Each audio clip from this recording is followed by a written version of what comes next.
C'est une manifestation totalement interdite. En plein cœur du désert du Negev, ces activistes israéliens investissent un lieu hautement surveillé. Nous sommes à proximité de la base militaire de Sde Teiman. Il y a un camp de torture caché ici, où des détenus gazaouis subissent de sérieux abus, des humiliations et de la violence.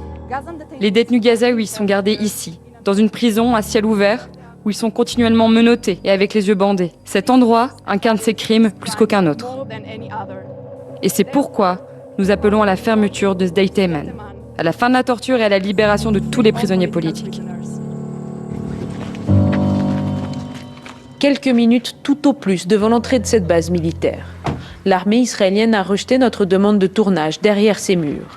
Elle ne communique pas le nombre de prisonniers, mais dit que tous sont suspectés d'activités terroristes.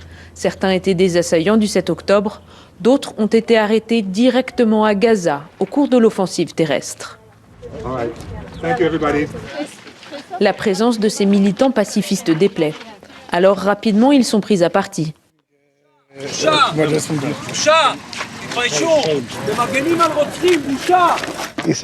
Il a dit qu'on était en train de soutenir les meurtriers du Hamas, de la Noukba, alors que nous sommes juste ici pour dire stop à la torture et au meurtre. Que se passe-t-il derrière ces barbelés? Combien de prisonniers y a-t-il ici loin des regards? La base est divisée en deux zones distinctes. Ces tentes blanches, au loin, font office d'hôpital temporaire. C'est là que sont gardés les détenus blessés. Sde Teiman officie aussi comme centre de tri des prisonniers. Les détenus apparaissent ici menottés, les yeux bandés. Rares sont ceux qui ont pu rentrer dans la prison militaire. Plus rares encore ceux qui acceptent d'en témoigner. Mais ce médecin spécialiste israélien brise le silence. Il a pu pénétrer quelques heures dans Sde Teiman. Pour sa sécurité, nous dissimulons sa voix et son visage. Tous les patients étaient entravés avec des menottes à chaque bras et jambes accrochés au lit. Ils avaient aussi tous les yeux bandés. Et les quelques patients dont j'ai participé au traitement médical étaient nus et portaient des couches. J'estime qu'il y avait à peu près 15 à 20 patients dans la tente. Mais je ne sais pas s'il y avait d'autres tentes en plus de celle-ci. D'autres médecins israéliens ont témoigné de faits similaires. Plusieurs fois, ils m'ont scotché la bouche et j'ai entendu 7 ou 8 soldats qui se moquaient de moi. Ils disaient « journaliste, journaliste » et chacun d'entre eux me frappait.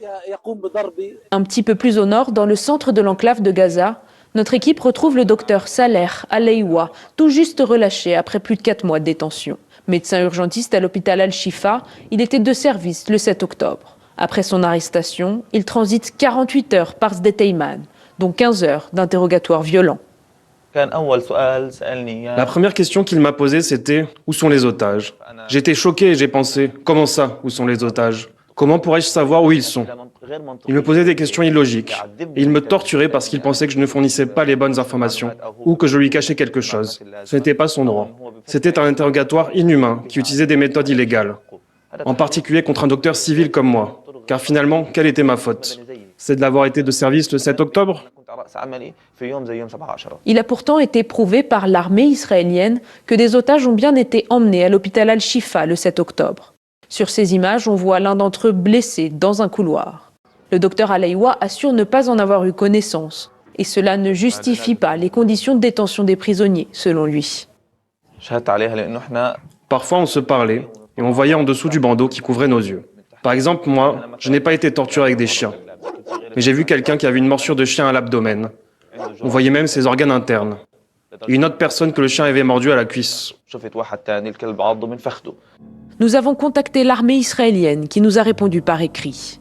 Elle confirme que les détenus relâchés à Gaza n'ont pas de lien établi avec les groupes. Plusieurs associations de défense des droits de l'homme saisissent la justice israélienne pour demander la fermeture de Sde Teiman. L'enquête est toujours en cours. Les témoignages de lanceurs d'alerte ou d'anciens détenus lèvent le voile sur certaines pratiques. Mais de nombreuses zones d'ombre subsistent sur ce qu'il advient réellement au cœur de cette base militaire en plein désert.